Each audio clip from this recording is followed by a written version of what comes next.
Мына Қоскөл станциясы, Қоскөл селолық округіндегі. Кеше бүгін 3-ші күн мынау қамаудағы киіктерді шығаруға әрекет жасап жатырмыз. Зауқат Бұрымқоздың адамдары бар, ауылдың азаматтары бар. Мынау қабырғаны бұзып, сол қабырғадан шығарамыз ба деген ойымыз бар. Жалпы бұл жерде енді мынау қоршау жоқ сыртында. Есіп тұрған бесқозный объекті Қазақстан темір жолына қарайды.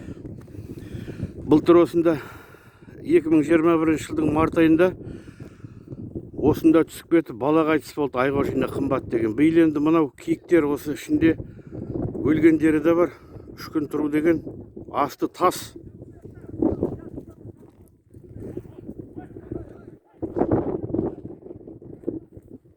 Жалпы көлемі 2-3 километр.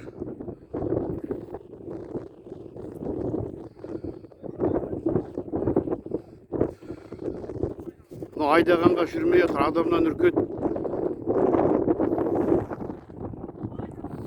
Тереңдігі 2 метр қабырғаның ішкі қабырғасы.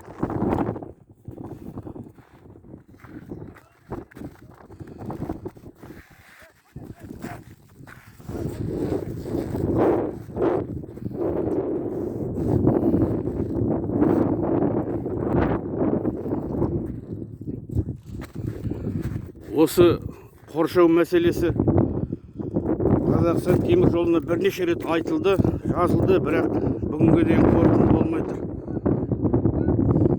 Қоршау қоюға.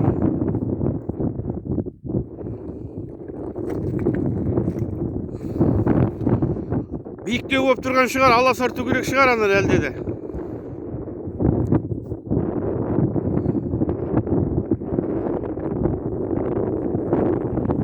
Одан артық қазуға келмеді ме?